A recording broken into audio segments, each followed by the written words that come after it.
7 years ago, a student came to me and asked me to invest in his company. He said, I'm working with 3 friends, and we're going to try to disrupt an industry by selling stuff online. And I said, okay, you guys spent the whole summer on this, right? No, we all took internships, just in case it doesn't work out. All right, but you're going to go in full-time once you graduate. Not exactly. We've all lined up backup jobs. 6 months go by. It's the day before the company launches, and there is still not a functioning website. You guys realize the entire company is a website. That's literally all it is. So I obviously declined to invest. And they ended up naming the company Warby Parker.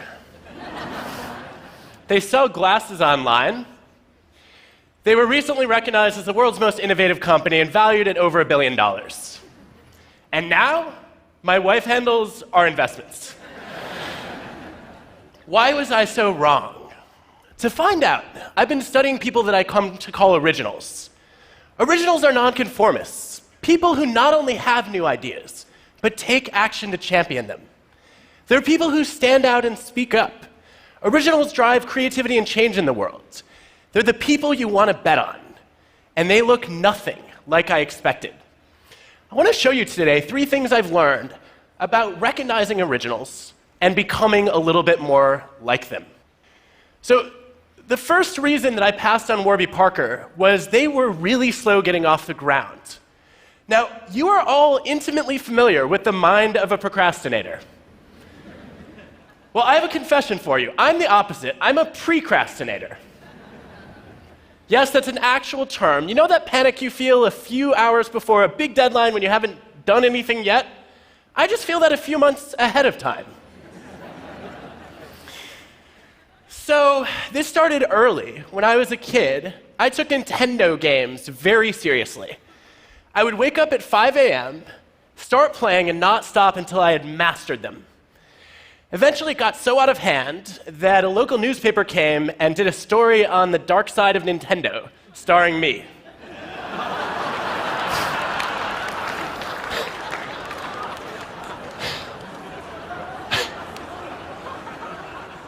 Since then, I've traded hair for teeth. But this served me well in college, because I finished my senior thesis 4 months before the deadline. And I was proud of that. Until a few years ago, I had a student named Jihei who came to me and said, I have my most creative ideas when I'm procrastinating. And I was like, that's cute. Where are the 4 papers you owe me? No, she was one of our most creative students, and as an organizational psychologist, this is the kind of idea that I test. So I challenged her to get some data. She goes into a bunch of companies. She has people to fill out surveys about how often they procrastinate. Then she gets their bosses to rate how creative and innovative they are. And sure enough, the precrastinators like me who rush in and do everything early are rated as less creative than people who procrastinate moderately. So I want to know what happens to the chronic procrastinators. She's like, I don't know, they didn't fill out my survey. No, here are our results. You actually do see that the people who wait till the last minute are so busy goofing off that they don't have any new ideas.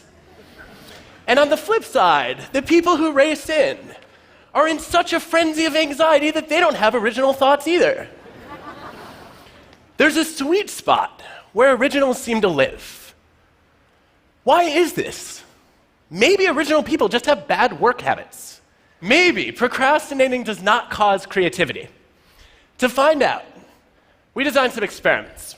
We asked people to generate new business ideas. And then we get independent raters to evaluate how creative and useful they are. And some of them are asked to do the task right away. Others we randomly assign to procrastinate by dangling Minesweeper in front of them for either 5 or 10 minutes. And sure enough, the moderate procrastinators are 16% more creative than the other 2 groups. Now, Minesweeper is awesome, but it's not the driver of the effect. Because if you play the game first, before you learn about the task, there's no creativity boost. It's only when you're told that you're going to be working on this problem, and then you start procrastinating, but the task is still active in the back of your mind, that you start to incubate. Procrastination gives you time to consider divergent ideas, to think in nonlinear ways, to make unexpected leaps. So just as we were finishing these experiments, I was starting to write a book about originals. And I thought, this is the perfect time to teach myself to procrastinate while writing a chapter on procrastination. So I meta-procrastinated.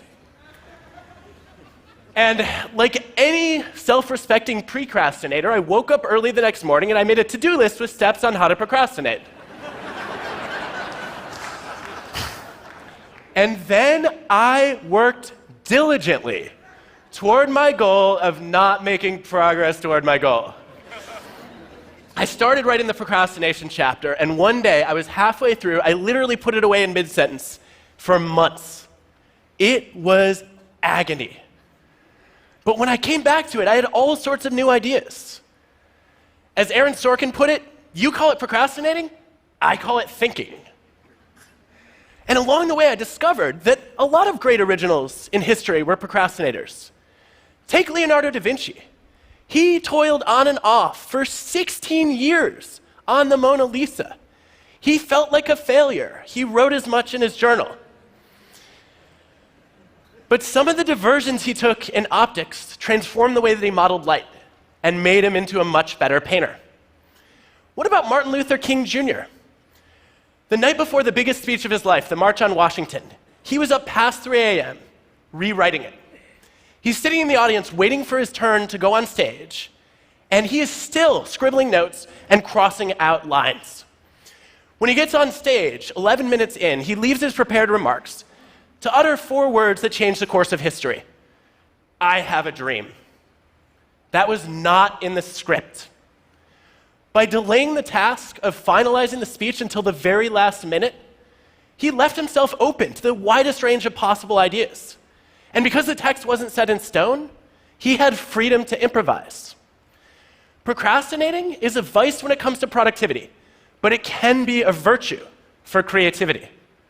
What you see with a lot of great originals is that they are quick to start, but they're slow to finish. And this is what I missed with Warby Parker.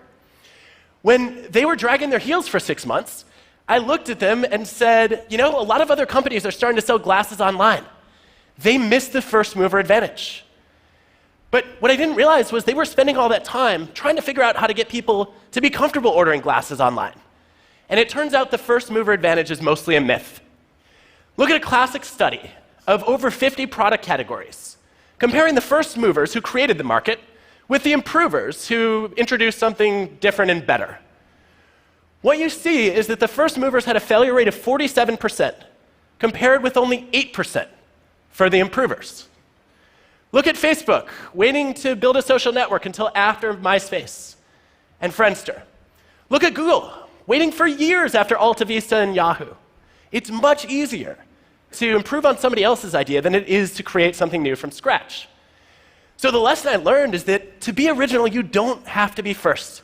You just have to be different and better. But that wasn't the only reason I passed on Warby Parker. They were also full of doubts. They had backup plans lined up, and that made me doubt that they had the courage to be original.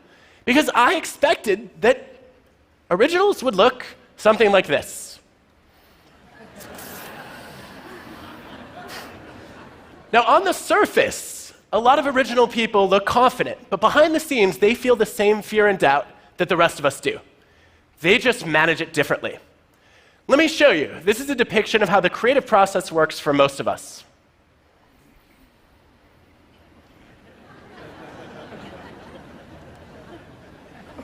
Now, in my research, I discovered there are 2 different kinds of doubt. There's self-doubt and idea doubt. Self-doubt is paralyzing. It leads you to freeze. But idea doubt is energizing. It motivates you to test, to experiment, to refine, just like MLK did. And so the key to being original is just a simple thing of avoiding the leap from step 3 to step 4. Instead of saying, I'm crap, you say, the first few drafts are always crap, and I'm just not there yet. So how do you get there? Well, there's a clue, it turns out, in the internet browser that you use. We can predict your job performance and your commitment just by knowing what web browser you use. Now, some of you are not going to like the results of this study. But there is good evidence that Firefox and Chrome users significantly outperform Internet Explorer and Safari users. Yes! They also stay in their jobs 15% longer, by the way. Why? It's not a technical advantage. The 4 browser groups, on average, have similar typing speed, and they also have similar levels of computer knowledge. It's about how you got the browser. Because if you use Internet Explorer or Safari, those came pre-installed on your computer, and you accepted the default option that was handed to you. If you wanted Firefox or Chrome, you had to doubt the default and ask, is there a different option out there? And then be a little resourceful and download a new browser. So people hear about this study, and they're like, great, if I want to get better at my job, I just need to upgrade my browser? No, it's about being the kind of person who takes the initiative to doubt the default and look for a better option. And if you do that well, you will open yourself up to the opposite of déjà vu. There's a name for it. It's called vujade. Vujade is when you look at something you've seen many times before and all of a sudden see it with fresh eyes. It's a screenwriter who looks at a movie script that can't get the green light for more than half a century. In every past version, the main character has been an evil queen. But Jennifer Lee starts to question whether that makes sense. She rewrites the first act, reinvents the villain as a tortured hero, and Frozen becomes the most successful animated movie ever. So there's a simple message from this story. When you feel doubt, don't let it go. What about fear? Originals feel fear too. They're afraid of failing. But what sets them apart from the rest of us is that they're even more afraid of failing to try. They know you can fail by starting a business that goes bankrupt or by failing to start a business at all. They know that in the long run, our biggest regrets are not our actions, but our inactions. The things we wish we could redo, if you look at the science, are the chances not taken. Elon Musk told me recently he didn't expect Tesla to succeed. He was sure the first few SpaceX launches would fail to make it to orbit, let alone get back. But it was too important not to try. And for so many of us, when we have an important idea, we don't bother to try. But I have some good news for you. You're not going to get judged on your bad ideas. A lot of people think they will.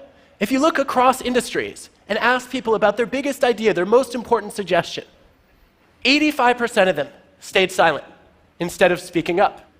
They're afraid of embarrassing themselves, of looking stupid. But guess what? Originals have lots and lots of bad ideas. Tons of them, in fact. Take the guy who invented this. Do you care that he came up with a talking doll so creepy that it scared not only kids but adults too? No, you celebrate Thomas Edison for pioneering the light bulb. If you look across fields, the greatest originals are the ones who fail the most, because they're the ones who try the most. Take classical composers, the best of the best. Why do some of them get more pages in encyclopedias than others, and also have their compositions re-recorded more times? One of the best predictors is the sheer volume of compositions that they generate. The more output you churn out, the more variety you get, and the better your chances of stumbling on something truly original. Even the 3 icons of classical music, Bach, Beethoven, Mozart, had to generate hundreds and hundreds of compositions to come up with a much smaller number of masterpieces. Now, you may be wondering, how did this guy become great without doing a whole lot? I don't know how Wagner pulled that off. But for most of us, if we want to be more original, we have to generate more ideas. The Warby Parker founders, when they were trying to name their company, they needed something sophisticated, unique, with no negative associations to build a retail brand. And they tested over 2,000 possibilities before they finally put together Warby and Parker. So if you put all this together, what you see is that originals are not that different from the rest of us. They feel fear and doubt. They procrastinate. They have bad ideas. And sometimes it's not in spite of those qualities, but because of them, that they succeed. So when you see those things, don't make the same mistake I did. Don't write them off. And when that's you, don't count yourself out either. Know that being quick to start but slow to finish can boost your creativity. That you can motivate yourself by doubting your ideas and embracing the fear of failing to try. And that you need a lot of bad ideas in order to get a few good ones. Look, being original is not easy, But I have no doubt about this. It's the best way to improve the world around us. Thank you.